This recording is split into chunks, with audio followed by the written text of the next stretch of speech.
primer domingo y otros 2 domingos más para iniciar la campaña 50 días ordenando mi casa. Esta campaña, hermanos, que está diseñada, está planeada para ayudarnos a poner principios que nos ayuden a identificar los problemas, a reconocer los errores y a recuperar el amor en nuestras familias. Esta es la idea de 50 días arreglando mi casa. Pero ahora estamos en los sermones de pre-campaña. Así es que la primera pregunta, y es el título del sermón, es que vamos a querer resolver o a tratar de resolver en esta mañana no es exhaustivo, pero por lo menos vamos a dar 3 respuestas a esta pregunta. ¿Qué debo hacer para ordenar mi casa? ¿Qué debo hacer para ordenar mi casa? Todos nosotros somos hijos, y así es que en algún momento vivimos la experiencia de nuestra mamá diciendo: ya ordena tu cuarto, ¿verdad? ¿Cuántos de ustedes pasaron por esa experiencia? Pero yo me acuerdo que yo sí. Ahora, mire, yo me acuerdo cuando estaba estudiando en el seminario, tenía ya en la casa de mis papás el lugar donde estaba mi estudio, estaba el escritorio, el librero y todo eso, pero la verdad es que estaba todo lleno de papeles, así, bien desordenado. Y a veces mi mamá iba, cuando yo no estaba. Y cuando yo regresaba, encontraba todo perfectamente en orden y todo perfectamente perdido. Porque yo no encontraba mis cosas. Entonces yo tuve que decir a mi mamá: mamá, déjame que yo ordene, porque luego ya no sé dónde puse las cosas. Vamos a ordenar nuestra casa, hermano, pero no deje que alguien más venga a ordenar su casa. Tiene que ordenarla usted para que sepa dónde puso las cosas. Y eso es lo que vamos a tratar de resolver ahorita, hermanos. ¿Qué debo hacer para ordenar mi casa? Bien, primero debemos definir, hermanos, ¿qué es ordenar? ¿Qué es ordenar? Yo fui al diccionario. Ordenar es un verbo transitivo, es decir, es un verbo que define una acción que nos lleva de un punto al otro. La primera acepción que yo encontré de ordenar es poner en orden una o varias cosas. Y luego nos da unos ejemplos. Dile a los niños que ordenen su cuarto. Ordena estos libros por apellido del autor. Ordena estos números de mayor a menor. Así es que ordenar quiere decir poner en orden una o varias cosas según el lugar que les corresponde. Pero hay otra definición de ordenar que a mí me gusta mucho. Dice que ordenar es encaminar una cosa a un fin determinado. Y el ejemplo que pone es: ordenemos los esfuerzos para tal fin.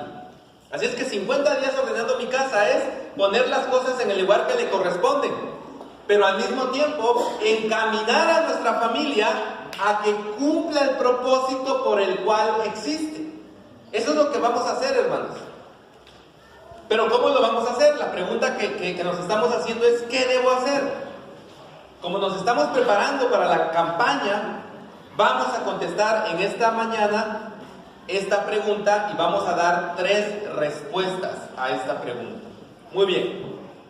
Vamos entonces a la palabra de Dios. Josué capítulo 24, versículos 14 y 15. Josué capítulo 24, versículos 14 y 15. Yo tengo el texto en 2 versiones, en NBI y en la Reina Valera actualizada. Así es que, si ahí proyectamos Reina Valera 60, muy bien, ahí está. Voy a leer en NBI y luego ustedes vuelven a leer en Reina Valera 60 como está en la pantalla, por favor. Dice así: por lo tanto, ahora ustedes entréguense al Señor y sírvanle fielmente. Desháganse de los dioses que sus antepasados adoraron al otro lado del río Éufrates y en Egipto, y sirvan solo al Señor. Pero si a ustedes les parece mal servir al Señor, elijan ustedes mismos a quiénes van a servir: a los dioses que sirvieron sus antepasados al otro lado del río Éufrates, o a los dioses de los amorreos en cuya tierra ustedes ahora habitan. Por mi parte, mi familia y yo serviremos al Señor. Ahora lean ustedes, hermanos. Ahora pues temed a Jehová y servidle con integridad y verdad, y mirad entre vosotros los dioses a los cuales sirvieron nuestros padres al otro lado del río y en Egipto, y servid a Jehová.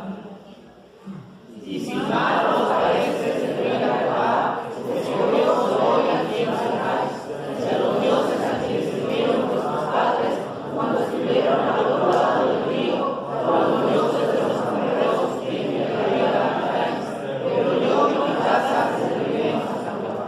Amén. Señor Dios Todopoderoso, por favor pedimos que tú nos guíes con tu Espíritu Santo a través de tu palabra, que nos hables, Señor, y que la enseñanza sea recibida por nuestros corazones para llevarlo a obediencia, Señor. En el nombre de Jesús te lo pedimos. Amén. ¿Qué está pasando en este texto, hermanos? Es el capítulo 24 de Josué. ¿Quién es Josué? Josué es un hombre, ahí tiene probablemente 100 años, más o menos, algo así, vivió 120, así es que pongamos que tiene 100 años. Es un hombre que vivió esclavo en Egipto, pasó el éxodo guiado por Moisés 40 años, sustituyó a Moisés en el liderazgo, guió al pueblo a la conquista del territorio de Canaán, y ahora, cuando las tribus ya han sido, se le ha repartido la tierra a todas las tribus, ha convocado al pueblo a un lugar muy significativo llamado Siquem y los va a desafiar, los va a exhortar a que ellos tomen una decisión. Podemos resumir esto, o el desafío de Josué, de la siguiente manera. Josué va a desafiar al pueblo a que decida servir al Señor, decidan ser fieles a Dios. Y él hace un recuento a partir del versículo 1 del capítulo 24 de cómo ha sido la historia del pueblo desde Abraham, que ha sido llamado de Ur de los Caldeos, la historia de los patriarcas, Jacob, Isaac, los 12 patriarcas, cómo llegaron a ser esclavos en Egipto y la manera en que ellos salieron, cómo es que ellos estuvieron luchando. Todo eso él está plasmando en su discurso. Y ahora ha llegado un punto donde le va a decir al pueblo que cada uno de ellos es responsable de tomar una decisión. Y él va a comunicar al pueblo la decisión que él ya tomó. Él ya tomó una decisión. Ahora, la decisión que él ya tomó no es una decisión solamente de Josué, es una decisión de Josué y su familia. Por mi parte, dice la versión NBI, por mi parte, por lo que a mí me toca, en cuanto a mí, mi familia y yo serviremos a Jehová. Eso es lo que él está diciendo, es lo que él le está planteando al pueblo, es lo que el pueblo debe escuchar. La decisión de Josué. Él no está pensando, o bueno, sí está pensando en la decisión de todo el pueblo, pero para él lo importante es la decisión de él. Sí está pensando en todas las familias, pero para Josué lo importante es su familia. Y él ha tomado una decisión. Así es que, en este contexto, está nuestro pasaje de esos 2 versículos que vamos ahora a estudiar, hermanos, para contestar la pregunta. Preparándonos para la campaña 50 días ordenando mi casa, ¿qué debo hacer? Y primera respuesta, hermanos, mire, la primera enseñanza, primera respuesta, ¿qué debo hacer para ordenar mi casa? Bien sencilla. Por el bien de mi familia, debo tomar decisiones trascendentes. Es lo primero. ¿Qué debo hacer para ordenar mi casa? Por el bien de mi familia, debo tomar decisiones trascendentes. Todos tomamos decisiones, hermanos. Hoy usted tomó decisiones desde la mañana. Decidió si se levantaba a las 6 o a las 6:30. Decidió si se bañaba o no se bañaba. Está bien, los que decidieron no bañarse, no hay ningún problema. Decidió la ropa que trae. ¿Por qué vino con esa camisa y no con otra? Porque fue una decisión. Decidió que iba a desayunar. decidió si iba a hacer café, café con leche, leche solamente, cereal, no sé. Algunos tomaron excelentes decisiones y se prepararon unos chilaquilitos con huevito. Otros se vinieron acá porque decidieron que iban a desayunar aquí. Tomó decisiones, pero mire, esas decisiones finalmente no trascienden. Si usted dijo, no me baño, no pasa nada. Al rato se va a bañar y esa primera decisión ya quedó. Si usted dijo, sí me baño, pues al rato a lo mejor va a sudar y ya esa decisión ya quedó atrás, va a tener que tomar otra decisión. Usted se va a cambiar de ropa en la tarde, en la noche, en algún momento, entonces la decisión de ponerse la ropa que trae, ahí quedó, no va a trascender, mañana no va a pasar nada por esas decisiones. No va a pasar nada. Pero hay decisiones, hermanos, que sí trascienden. Hay decisiones que usted las toma hoy y van a afectar el día de mañana y pasado mañana y probablemente toda su vida. Hay decisiones que sí pueden afectar toda su vida.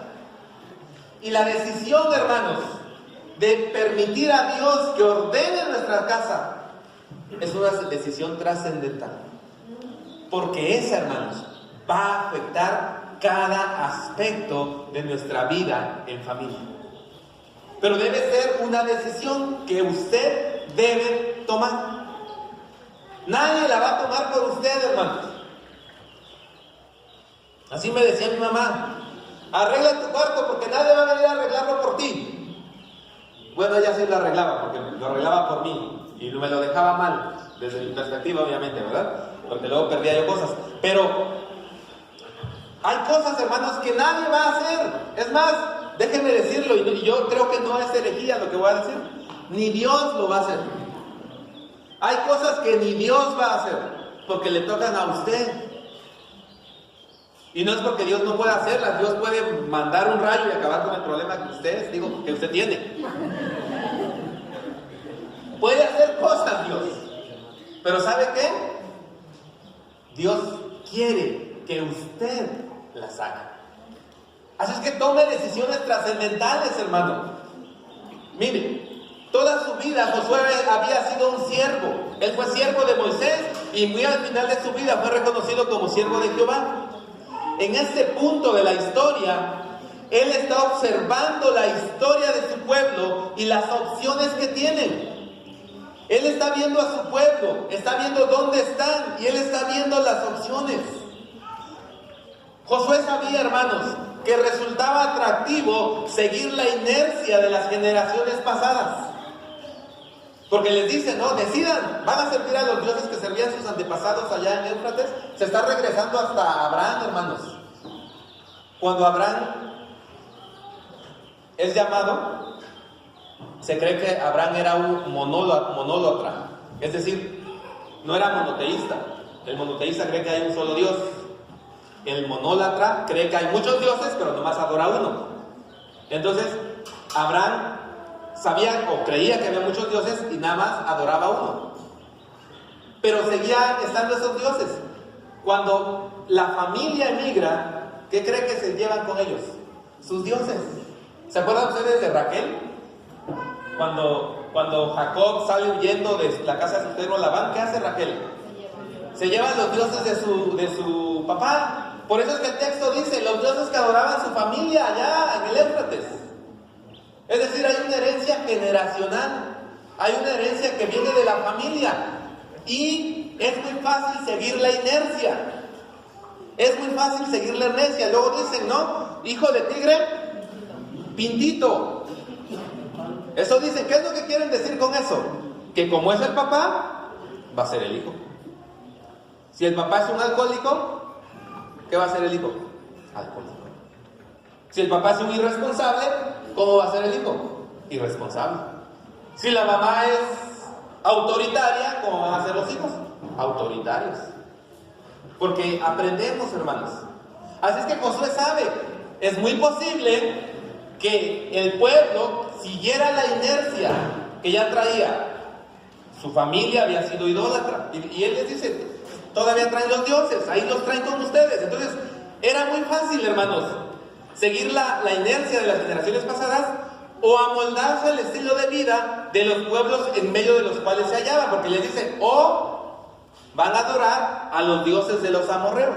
Y ellos entraron a Canaán, ahí ya hay pueblos habitando, tienen sus propios dioses, sus propios sistemas religiosos, y Josué sabe que también es muy fácil dejarse llevar por la influencia de quienes nos rodean.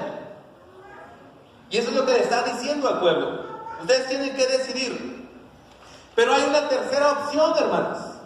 Y la tercera opción es tomar una decisión tajante y romper con el pasado y no dejarse influir por el presente y tomar la decisión de poner a Dios como el primer lugar de su vida. Y eso es lo que está diciendo Josué. Ustedes deben decidir. Así es que, hermano, hermana, usted debe decidir cómo quiere que sea su familia. Usted decide. Es una decisión que usted va a tomar. ¿Y sabe qué? Es una decisión trascendente. Lo voy a decir más al rato. Pero es una decisión trascendente.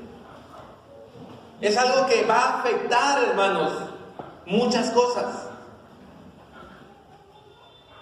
Josué dice que él ha tomado una decisión personal y que él ha tomado la decisión juntamente con su familia, la decisión familiar de servir a Jehová. Hermanos, si nosotros queremos que Dios ordene nuestra casa, si usted quiere que Dios cambie la historia de su familia, si usted quiere que el Señor renueve la manera en que su familia ha vivido, usted debe tomar una decisión. Usted debe decidir que usted quiere que Dios lo haga. Pero debe ser una decisión trascendente, hermanos. Una decisión que vaya más allá de una campaña de 50 días. Que vaya más allá de un sermón de domingo. Que vaya más allá de una lección, de una consejería. Debe ser una decisión que afecte su vida todos los días. Y que usted viva en base a esa decisión. Y que las generaciones que vienen después de usted vivan en base de esa decisión. ¿Se puede hacer, hermanos? Sí se puede hacer. Hay un ejemplo en la Biblia, hermanos, que es increíble. En el libro de Jeremías. Dios le habla a Jeremías. Y le dice a Jeremías, Jeremías, ve allá ve allá donde viven los recabitas. Pero ya se solucionó, hermanos, ya no escucho. ¿Sí? Ya. Voy allá atrás. Dios le dice a Jeremías, Jeremías, ve allá donde están los recabitas. Y dile a los recabitas, llévate una buena botella de vino. El mejor vino, la mejor cosecha. Junta a los hijos de Recab y diles, vamos a tomarnos la botella de vino. ¿Qué creen que hicieron los recabitas? ¿Saben qué dijeron los recabitas? Le dijeron a Jeremías, nuestro padre Recab le ordenó a nuestros padres, nunca en nuestra familia vamos a beber vino. Por lo tanto, aunque tu invitación es muy buena, nosotros no vamos a beber vino, porque nuestro padre nos enseñó que nuestra familia no bebe vino. Imagínense, un día un hombre llamado Recab, por la razón que sea, decidió que en su familia no se iba a tomar vino. Ahora mire, uno podría decir, o los hijos de Recab podrían decir, pero es que es algo cultural. O sea, los judíos no tomamos otra cosa sino vino. Y así es, hermanos, ellos toman vino. Es cultural, ay, no tiene nada de malo. Si Dios nos dijo, planten viñas, entonces Él quiere que tomemos vino. Pero ¿sabe qué? Porque su padre había tomado la decisión de que en esa familia no se tomaba vino, los hijos no tomaban vino. ¿Dónde empezó todo? Con la decisión de un hombre llamado Recab. Y su familia, los recabitas, eran conocidos en todo Israel como la familia que no tomaba vino. ¿Quiere ordenar su casa? ¿Quiere que su casa, su familia sea conocido con una característica especial? Tome usted la decisión. ¿O cómo quiere que conozcan a su familia? Ah, sí, los papás del muchachito fulano, ese chavo, si vieran cómo es. A veces las familias son famosos por cómo son los hijos. A veces las familias son famosos por algo negativo. A veces las familias son famosas, son la referencia de la colonia, no por algo bueno, sino por algo malo. ¿Quiere cambiar eso? Tome la decisión. Le toca a usted, hermano. Le toca a usted, hermana, tomar la decisión. Josué había decidido servir a Jehová y estaba guiando a su familia a hacer eso. Josué declara que la misión de su familia va a ser hacer la voluntad de Dios. No es fácil romper los moldes ni ir contra la inercia de una forma de vida aprendida o heredada, hermanos. Pero todo comienza con una decisión trascendente. No quiero repetir los errores de mi padre. Y no estamos juzgando a nuestros padres, hermanos. Ellos hicieron lo que pudieron, como pudieron. Pero si usted se da cuenta que hay cosas que usted no quiere repetir, tome la decisión. Y no permita que su familia siga perpetuando una tradición familiar. Ahorita voy a hablar un poquito más acerca de eso. No es fácil romper los moldes de la vida aprendida o heredada, pero todo comienza con una decisión. También nosotros debemos considerar nuestras opciones, hermanos. Si seguimos viviendo como la familia que somos, probablemente el futuro no sea el mejor. Pero usted y yo tenemos que observar eso en nuestra familia. Y nos debe incomodar, hermanos, a lo mejor no estar viviendo de la manera correcta. Porque ese es el otro problema. Los israelitas ya se habían acostumbrado a vivir como estaban viviendo. Por eso es que Josué tiene que hacerles este desafío. Tomemos, hermanos, la decisión de permitir a Dios ordenar nuestra casa. Y esta decisión empieza primero conmigo, con usted, en lo individual, y se traspasa luego al resto de la familia. Permitir a Dios que ordene nuestras casas es una decisión trascendental que va a cambiar el rumbo de nuestras vidas. Segunda enseñanza, hermanos. ¿Qué debo hacer para permitir a Dios ordenar mi casa? Tener un propósito claro para su familia. Es lo que usted debe tener. Tener un propósito claro para su familia. Guiar a mi familia al centro de la voluntad de Dios. Si yo le preguntara, hermana, ¿para qué está su familia en este mundo? ¿Cuál sería su respuesta? Si yo le dijera, a ver, hermano, en una frase dígame cuál es la visión y la misión de su familia en este planeta. ¿Qué me diría? ¿Sabría qué responder? Y luego yo le diría, ok, ¿y qué está haciendo para conseguir esa visión y esa misión? ¿Cómo lo está haciendo? ¿Qué pasos está dando? ¿Cómo lo está logrando? Ahora, hermanos, no quiero respuestas genéricas. Estamos para extender el reino de Dios, estamos para adorar al Señor. No, esas son respuestas genéricas. Propósito específico, su familia, ¿para qué está aquí? ¿Para qué están los Pérez Sánchez en la tierra? Es el punto. ¿Para qué están? ¿Cuál es el propósito? Hermanos, si no tenemos un propósito claro para nuestra familia, no va a haber rumbo ni va a haber identidad.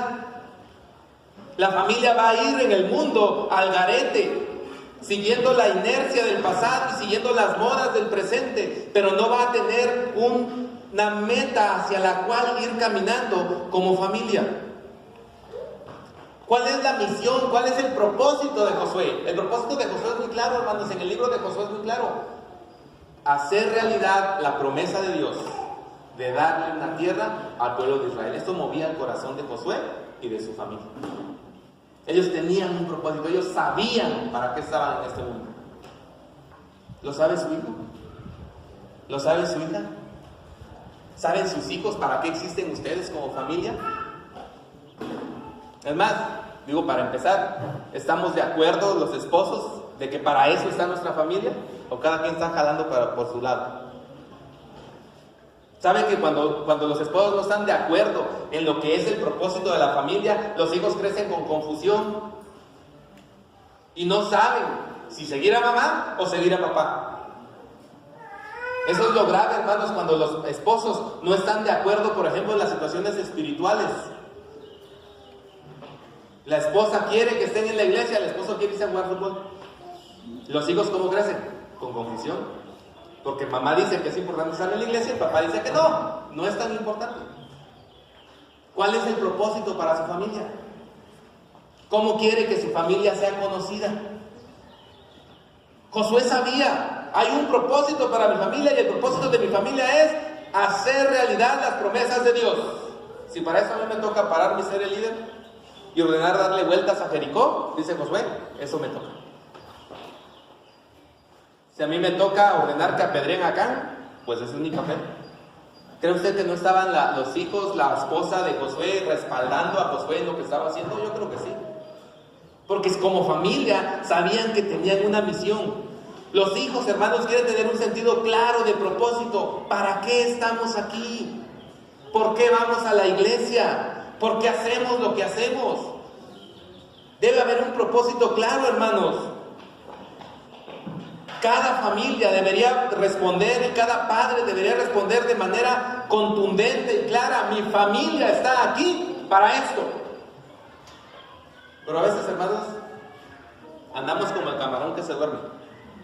¿Cómo anda el camarón que se duerme, hermanos? Se lo lleva la corriente. Y lo único que nos conduce a nosotros es la corriente. Vamos hacia adelante porque para atrás ya no se puede. Solamente estamos siendo empujados, hermanos. Pero no tenemos un rumbo específico. No hay un propósito para nuestra familia. Es más, a veces como familias estamos preocupados por salir la quincena. Ya ni nos preocupamos por el siguiente mes. Pero tenemos una declaración de metas para este año, un propósito para su familia para este año. ¿Qué quiere que logren sus hijos? ¿Qué quiere lograr usted como esposo, usted como padre, usted como esposa, usted como madre? Como familia saben, porque al final del año van a sentarse a hacer cuentas, lo logramos, no lo logramos, o ni siquiera saben a dónde van. Ese es el punto. Yo siempre he dicho que cuando no sabemos a dónde vamos, cualquier lugar al que lleguemos va a ser bueno. Pues como no sabes a dónde vas, pues a donde llegues, está bien. Pero como familia deberíamos tener un propósito, una misión, hermanos. El propósito para cada familia debe ser construido bajo el liderazgo del padre. Yo y mi casa, dijo Josué, la fortaleza de la madre y la obediencia de los hijos. Si la familia no le da propósito a la vida de los hijos, estos lo encontrarán en otra parte. ¿Cuánta razón tenía Franco de Vita? ¿Cuánta razón tenía Franco de Vita? No basta con traer los hijos al mundo, hermanos. No basta con darle las cosas que supuestamente necesitan. Porque cuando lo principal, lo importante, lo que realmente marca sus corazones, lo piden, ni papá ni mamá se los dan. Rumbo, propósito, afirmación, validación. No, les damos cosas. Pero no les estamos dando un rumbo. ¿Y sabe qué van a hacer ellos? Van a buscar el rumbo allá afuera. ¿Sabe por qué los hijos empiezan a seguir modas y cosas así allá afuera? ¿Sabe por qué? Porque están buscando una identidad. ¿Pero dónde deberían encontrar su identidad? En su casa, con su papá, con su mamá. Él les debe dar la identidad. Pero cuando ni papá ni mamá saben ni para qué están ellos juntos, menos van a saber para qué está la familia y menos le van a dar a los hijos el rumbo que ellos necesitan.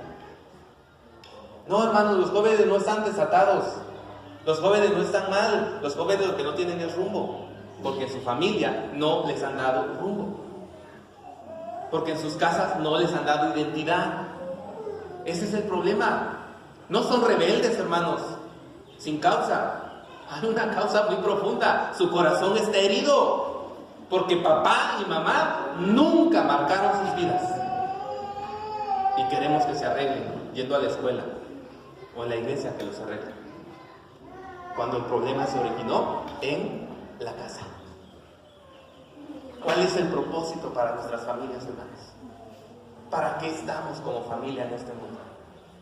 ¿Hacia dónde los vamos a guiar? ¿Cuál va a ser la misión de la vida? ¿Qué ellos van a poder decir dentro de algunos años?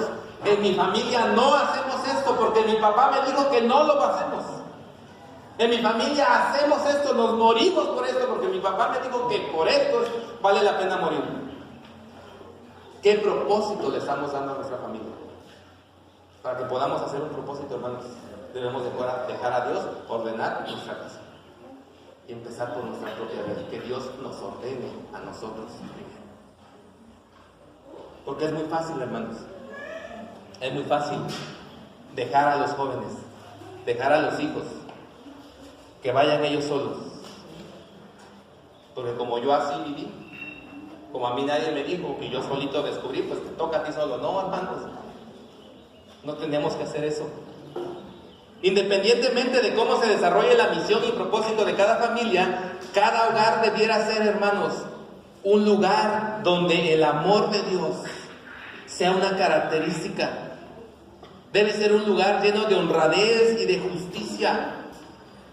Un lugar seguro en el que nuestros hijos siempre quieran estar. Y eso es lo que ellos deben compartir. Por eso, yo decía hace un momento, es mover a nuestra familia al centro de la voluntad de Dios. Mi casa y yo, dijo Josué, serviremos a Jehová.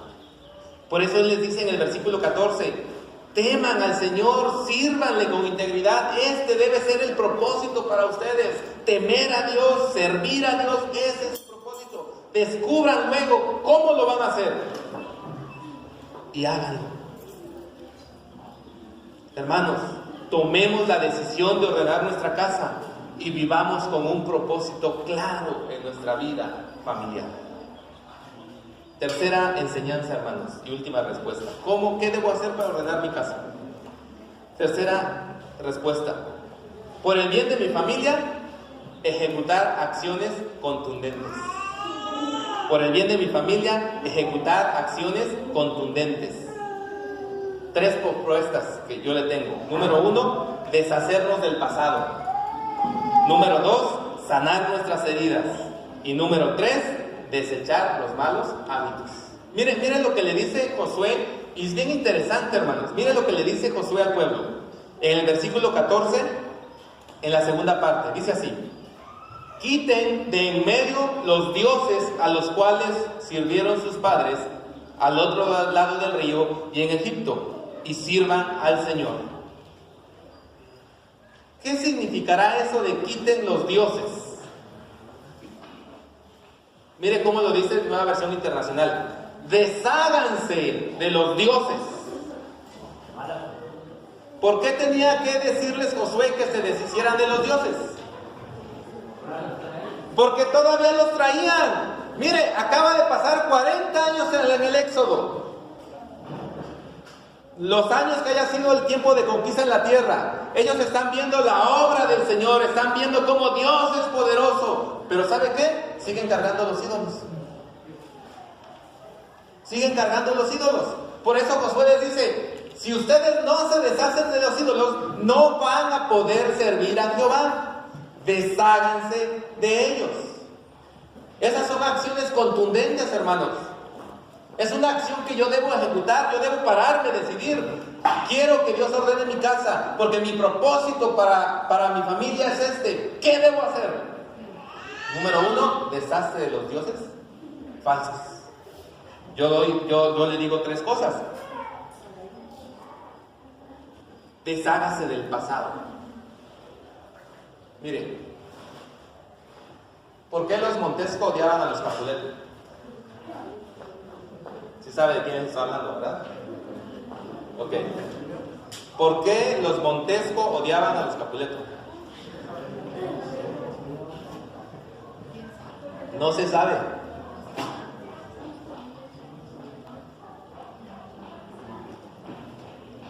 No se sabe. Porque para la generación de Romeo y Julieta y de sus padres, el pleito de los Capuletos y los Montesco venía varias generaciones atrás. Los primeros Montesco y los primeros Capuleto tuvieron un pleito. Y le heredaron a sus hijos y a los hijos de sus hijos el pleito. ¿Resultado? La historia más romántica de amor, dicen algunos, tiene un asesinato cada 3 páginas en la obra de William Shakespeare. Ni saben lo que dicen los jóvenes cuando dicen que quieren un amor como el de Romeo y Julieta. Está lleno de sangre, hermanos. Matan a una persona cada página, cada 3 páginas hay un asesinato. Pero ¿saben por qué? Romeo y Julieta son víctimas de su pasado. Y los papás son víctimas de su pasado y los abuelos víctimas. ¿Quién sabe quién inició el pleito? Para el momento de Romeo y Julieta es lo que menos importa. La cosa es que ellos aprendieron a odiarse. ¿Sabe qué? Deshágase del pasado. ¿Qué cosas de su pasado, hermano, están lastimando su vida, su corazón, a su familia, a sus hijos? Por el bien de ellos, deshágase. Ya no cargue eso. Déjelo. Pero ahí estamos, hermanos, cultivando odios, cultivando rencores, enseñando a no perdonar. ¿Y saben qué están aprendiendo nuestros hijos? Eso. Deshágase del pasado. Si no le sirve, si no le hace bien, déjelo. Y sane las heridas. Perdone. Pida perdón. Y haga un verdadero borrón y cuenta nueva. ¿Sabe por qué? Porque no tenemos la costumbre. Ok, borrón y cuenta nueva. Y agarro la ofensa, escargo, la entierro y le pongo una seña arriba. Aquí voy a dejar esta ofensa. Porque un día, quién sabe, me vaya a servir. Y 20 años después, por alguna razón algo pasó y usted va corriendo a donde dejó enterrada la ofensa y la trae al presente. ¿No que borrón y cuenta nueva? Deshágase. Ya quedó en el pasado. Es lo que le dice Josué a estos: desháganse de los dioses de sus abuelos. Ustedes ya ni saben ni cómo se llaman, pero ahí los están cargando. Ya ni saben ni para qué sirven esos dioses y ahí los están cargando. Desháganse del pasado, hermanos. Sane las heridas y desechen los malos hábitos. Desechen los malos hábitos, hermanos. Si nosotros no decidimos hacer esto, no podremos ordenar nuestra casa, no podremos ordenar nuestra vida, no podremos bendecir a nuestra familia. Las actitudes negativas, las historias del pasado, las culpas por el pecado, debemos deshacernos de ellos, hermanos. Esas cadenas de amargura, esa falta de perdón, ese pecado que ha traspasado generaciones, hermanos, abandonémoslo en el nombre del Señor. Dejémoslo atrás por el bien de nuestra familia, por el bien suyo, por el bien de sus hijos y por el bien de sus nietos. Hágalo, no puede usted seguir cargando eso. Allá anda arrastrando la culpa por un pecado. Ya le pidió perdón a Dios, Dios ya lo perdonó, entonces ya no se sienta culpable, déjelo ya. Pero ahí andamos cargando culpas, hermanos, que no nos dejan ser verdaderamente libres, cuando el Señor vino precisamente a liberarnos. También debemos abandonar, hermanos, la visión que tenemos de la vida, nuestros propios sueños, ideas, conceptos de cómo deben ser las cosas. Porque ese es otro problema, hermanos. A veces el problema es que yo tengo una idea de cómo debe ser la vida. La vida debe ser así, pero como no me está yendo así como yo digo que debe ser la vida, ahí estoy todo amargado. Ahí estoy todo peleado, todo enojado. No, ¿quién dijo que la vida debe ser así? La vida debe ser como Dios diga que debe ser su vida. Por eso nos vamos a mover al centro de su voluntad y vamos a aceptar cuál es su voluntad y vamos a ser felices en su voluntad. Pero usted abandone sus conceptos. ¿Quién dijo que para ser feliz usted debe ser archimillonario? ¿Quién dijo? Abandone eso, esa idea. Usted simplemente acepte la voluntad de Dios, pero ejecute acciones contundentes, que se note, hermano, que quiere tener una vida diferente. Dicen que alguien dijo que es una locura hacer las mismas cosas esperando obtener resultados diferentes. Queremos hacer las cosas diferentes, queremos tener una vida diferente, pero ahí estamos repitiendo los mismos patrones de conducta y heredándolos, que es lo peor, pasándoselos a los hijos, como si ellos tuvieran la culpa de nuestras decisiones. Un padre, hermanos, debe enseñar a su familia a iniciar de nuevo, a iniciar otra vez. Josué está diciéndole a su familia que no van a seguir la influencia de las generaciones pasadas. Los abuelos adoraron ídolos y no van a dejarse llevar por las modas presentes. Los vecinos adoran ídolos. Ellos han tomado una decisión: servir a Jehová, y están tomando acciones contundentes. Josué está pintando su raya, hermanos, cuando les dice: ustedes decidan lo que van a hacer. Por lo que a mí me toca, pintó su raya.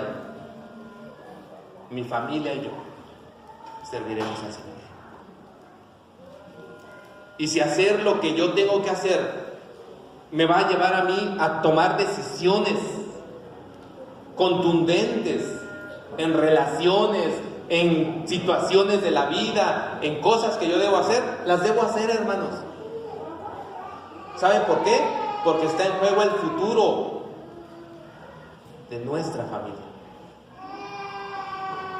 Si usted no decide deshacerse del pasado, deshacerse de malos hábitos, deshacerse de culpas, si usted no decide hacer eso, está poniendo en peligro a sus hijos y a los hijos de sus hijos.